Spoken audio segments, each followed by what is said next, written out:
going on, everybody? Brendan here, Dad Planet, and I get myself into these situations where I will buy something because it looks like a good deal, and I tell myself when I get home, I'll do the research, I'll learn it, we'll make a ton of money, and Bob's your uncle. Well, I have no idea or any clue about the game Yu-Gi-Oh! So I had my daughter sort this stuff out. I only paid $40 for all of it. I don't know how many cards there are here. Well, this is really different than Pokemon. I know nothing about it. I have no idea what the value is of any of these cards. And yeah, I'm pretty much overwhelmed, and I have a feeling that this stuff is gonna sit for a little while, but such is life. Anyway, another What Sold on eBay video, 15 more bolos, October 8th through the 14th. Can't wait to show them to you. Let's get started.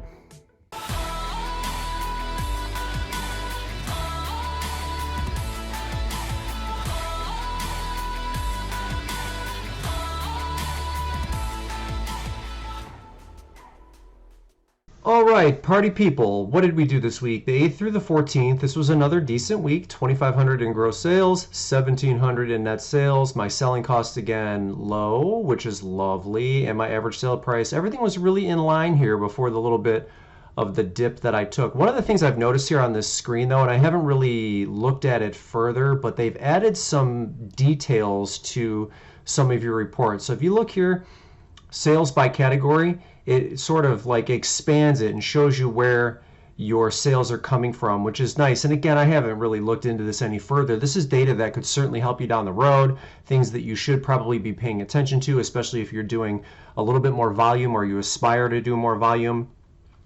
This is probably something that is really going to help. Any additional insights that eBay can give you, especially when they take so many things away from sellers, it should be applauded. So kudos to you, eBay, for doing a little bit more work to make it easier for sellers that do volume or that look at this from a sort of a strictly business perspective, not necessarily a hobby. Adding that is a really good thing. So that's great. So 2,500, 1,700 selling cost, average sales price, everything looking good and in line this week in October. So the first item I have up here, I'll tell you what, these Jawbone like jukebox speakers, these portable speakers, they sell really well, and they sell for a good dollar amount. So this is the second one that I have sold. I got this one on Facebook Marketplace for $25.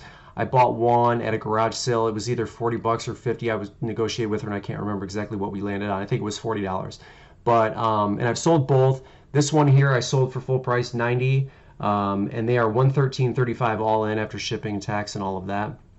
Keep your eye out, comps will be on the screen, but these are really, they're durable, they sound good, so you know, testing it and getting it hooked up to the Bluetooth on your phone and all of those things, they're easy to use, sort of easy to like maintain and kind of get through. And the sound quality is phenomenal. Even the bass. You know, it's a portable speaker, so you have to sort of curb your enthusiasm when it comes to like full sound. But treble and bass, and it's good. It's good. It's a good quality product. So it makes sense now that that they sell for such a high dollar amount. If you look at the product ratings, 57, 4 stars. Really well. These are good. So keep your eye out for them. That is a Bolo Jawbone Big Jam box is what you're looking for. Next one, found this at the bins, Coheed and Cambria tour shirt, I believe. It is double-sided from Tultex, and yes, this was a bin find for me, their North American tour. This is a rock band, metal band, for those of you that are not familiar with Coheed and Cambria, and I paid, what, 70 cents, because it's $1.59 at the bins, and this was a very light shirt, so like 75 cents I paid for it, and I got full price, 30 bucks. They're $35.78 all in. The bin strategy for me, I pick up a lot of shirts because of their price relative to how they charge you at the bins, which is different than the retail stores per pound. So I pick up a lot of shirts. I have some that in bulk lots that I've built that I will be offering to you kind folks that need good inventory. We'll have that here shortly. So if you're not subscribed, make sure you are a subscriber to the channel, because I will offer some discounts here and there, only to subscribers, only to members, and none of that's set up yet, but it's very, very close. Those things are being built in the background, just so you know, because I'm committed to helping you grow your business just like I grow mine. Okay, let's get to the next one. FisherPrice. I don't even remember. I think I got this at Goodwill. I think I paid $1.99 for it. I'm not 100% sure. But I picked these certain vans up because they have good sell-through rate. 20 bucks again, great on $2. I paid $1.99 for it. The Loving Family Talk Travel blue green minivan and yeah, batteries included, so lights and sounds and everything worked. And I got $40. Well, the buyer paid $40.14 after tax and shipping. So you get taxed on that, which kind of drives the percentage up. So, for example, if I was selling in the toy category and it was only 12.5%, the fact that I also charge shipping kind of bumps the percentage I pay eBay to around 15%. It's like an additional 2.5% because I charge shipping, but I still get a sizable enough discount per their shipping agreements with the other carriers that they pass along to the sellers like us. So again, in most circumstances, it's still okay for me to charge shipping. For those of you that might be on the fence, like should I just go free shipping, or am I losing more money because they charge on the shipping and the tax? The calculations based on what I see indicate that charging shipping is still okay. You're not like gonna lose your shirts. So just keep that in mind. But yeah, these FisherPrice vans, I always pick them up when they have all of the doors because they sell really easily. So next one, this was another bins find. So Persona, Revelation series Persona for PlayStation 1 is probably one of the top 10 most rare and or the top 10 most desirable PlayStation 1 games that you could find. So if I had the game, I don't remember what the game costs complete. I'll put comps on the screen for the full game, but this was just the manual. I found 2 manuals at the bottom of the bins, and this was the the other one I sold for 40 bucks. So both of them were amazing. And of course, the minute I saw them, I was like, where's this game at? Where's this game at? Because that loose CD is probably floating around in one of those blue bins somewhere. So I looked, but I couldn't find it. But I mean, $100. Like, what did this cost me? A quarter? So always look these, like if the game looks really obscure, okay, like this one does, like this doesn't look like a game that was like in mass release. I don't know any better, but it's just one of those things that caught my eye because those super like anime looking games and obscure titles and all that stuff, they always have value because again, I don't think a lot of them were mass produced, and I don't know if this one wasn't or it was, but $100 is a heck of a sale. So actually, I'm sorry, I took an offer. I'm lying to you. I didn't get $100. I sent it off an offer and took 85. So 85 bucks, and they are 94.87 all in after shipping and tax. They have already left positive feedback, so this was clearly in demand product. So I guess the lesson here is just if the game looks obscure, don't pass it up. Make sure you scan them because again, the video game category just dominates. So next one, this was actually another find at the bins, and this is the classic case of me leaving it buried at the bottom and I forgot to run comps on it. Again, like sometimes I double check certain items that I'm not really sure of, and it's like, all right, just throw it in the cart and I'll check it later. I don't like to when I'm at the bins, I don't like to fill my cart up and then do everything one by one at the end. I kind of like to do it as I go. And in some instances, I'll double check just to make sure. I didn't double check this item, so when I got home, I was like, oh, I don't know if I really wanted to bring this home. But anyway, combat pants, military IABDU, which I do not know. I don't know what that stands for. Let me know in the comments because I'm not a military guy, although I support you 100%.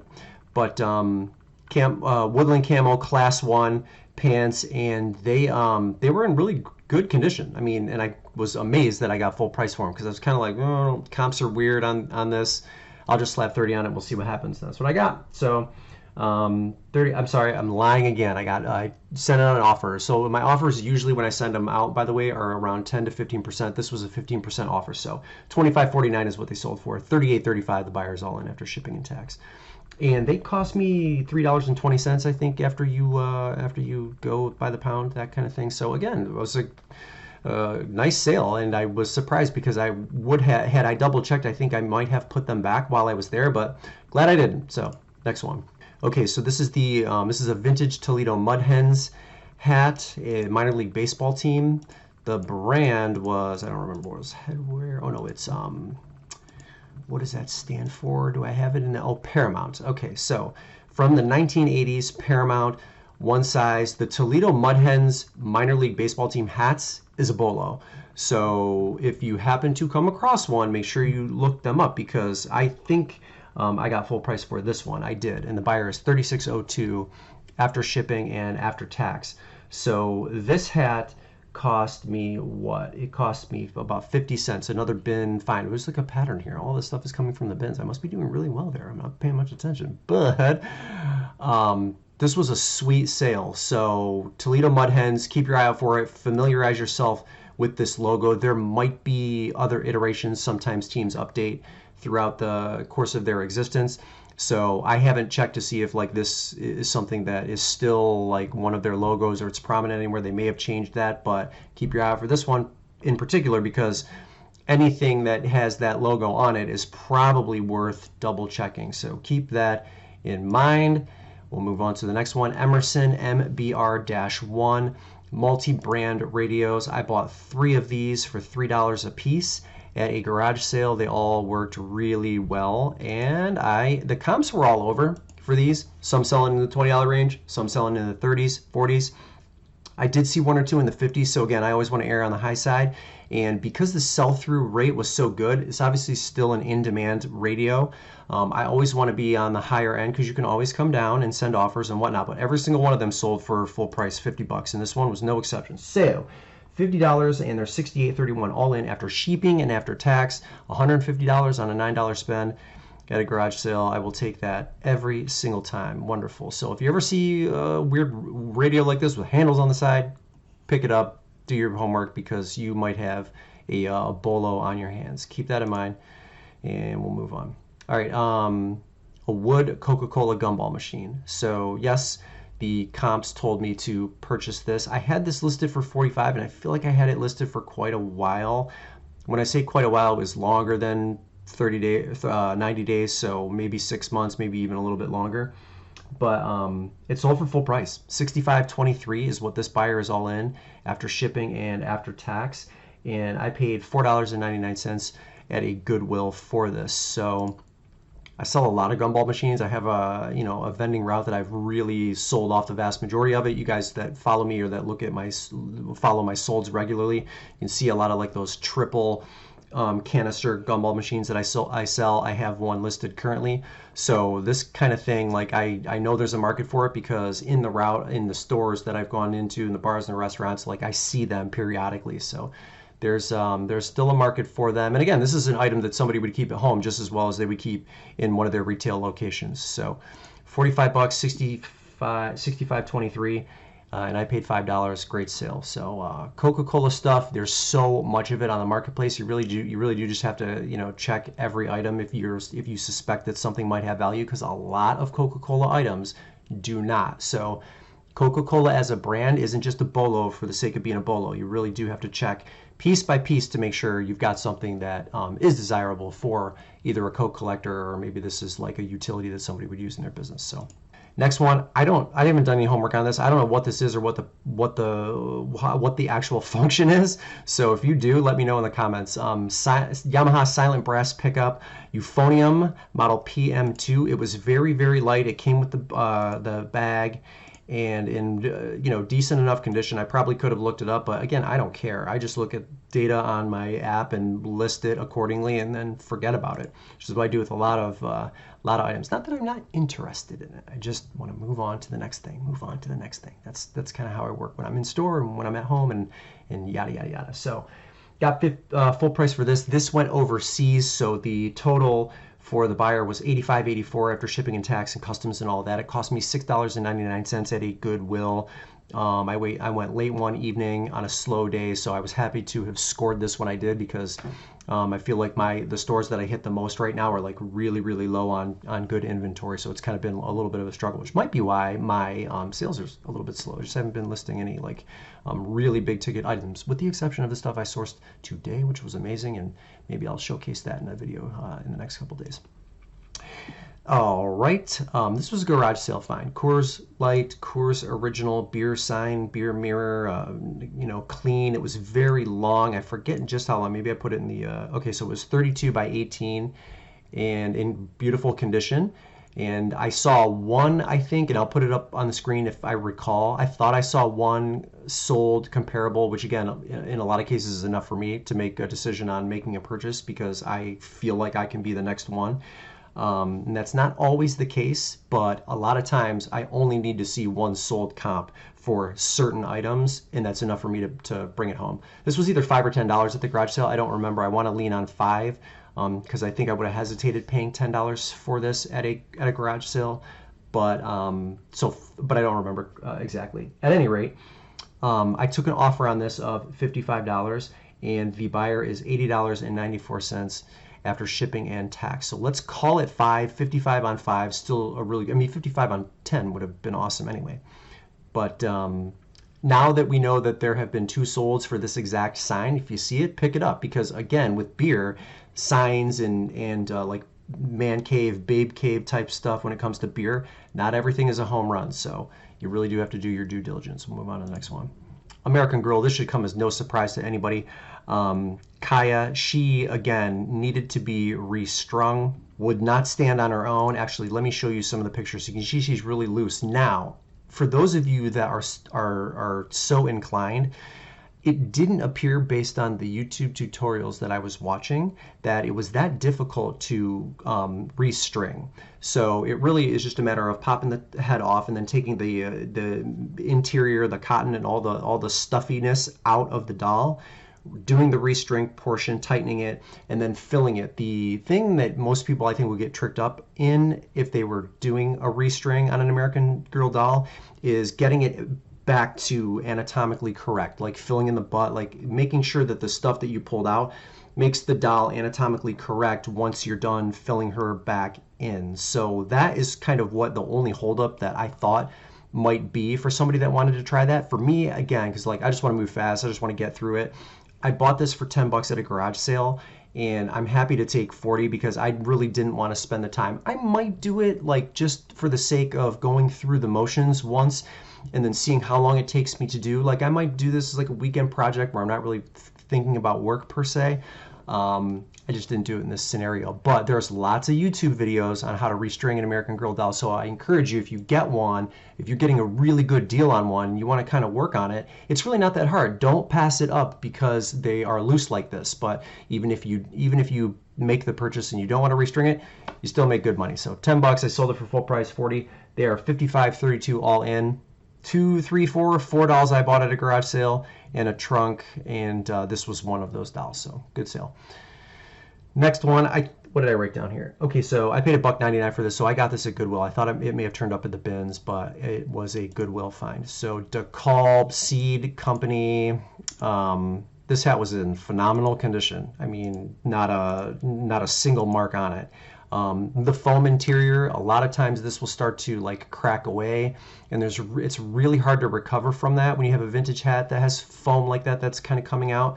So I'm fortunate and thankful that this one was so well intact. It almost looks like it was never worn. So I think I took an offer on this one. Yeah, I took an offer of $35. So the buyer on this is $38.99 all in after shipping. Doesn't look like they paid any tax. That's a fantastic sale on $1.99. There are certain, if I'm not lying to you, I'll put comps on the screen. There are certain Decal hats that go for huge money, if I remember correctly when I was doing comps. But again, I do the comps that I add to the screen after. This is the power of editing these videos. But anyway, if there's some big ticket ones, I'll put them up for you to see. So keep your eye out for that brand. The style of hat and a lot of the other ones, because even mid-range $30-35 is a home run on too. All right, next one, Disney. This is George Sanderson. He has Boo's sock attached to the back of him. This is Monsters Inc. plush. I had this one for longer than I thought I would because I priced my comparables really in line, not like on the high side, just in line with what the other ones were. It still took a little while to sell, so that was surprising to me. Disney store original, $25 I got for it full price. Oh, did I show you a picture of the sock on the back? There you go. So sometimes you will see this doll and that will not be attached. That will have been inadvertently or accidentally ripped off, so keep that in mind. This one did have the sock, and I got full price for it with shipping and tax. So they're $43.50 all in after all that. 99 cents at Goodwill. Excellent find. Next, another doll. This was another bins find. There were like 6 or 7 Cabbage Patch Kids in the bins. This was the only one that had any reasonable value in a decent enough condition. So 1989, the designer line. I'll show you the clothing. And I believe this one's, no, I took an offer on this one as well. But the free admission club, that's how I looked it up when I was in store. Cabbage Patch free admission, and that's how I was like, that's how I learned. Oh, this is a line of Cabbage Patch Kids that is still in high demand and worth a lot. So kept this one, took it home, and voila, I got 85 bucks for it with shipping and tax. The buyer is $103.62 all in. So this cost me, I think I have $250 written down. So she was a little bit heavier of a doll. They were well made. And this is a line that you want to keep an eye out for, because again, not all Cabbage Patch Kids, even though there's sort of a resurgence for that brand, not every single one of them is going to make you a ton of money or any money at all. So you gotta pay attention. But this is one you want to look for sure.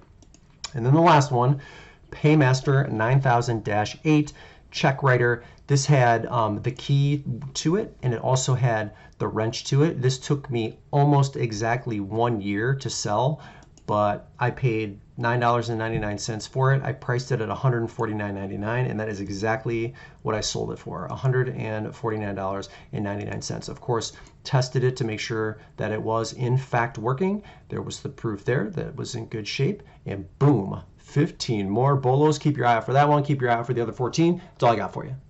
All right, I hope you guys enjoyed that. That's all I have for you. Brendan here, Dad Planet. As always, please leave a like if you enjoyed what you saw or you learned something, and then consider subscribing to the channel. A reminder that bulk lots will be coming for those that are in need. And yeah, appreciate each and every one of you. Thank you so much for your time, and we will see you in the next video.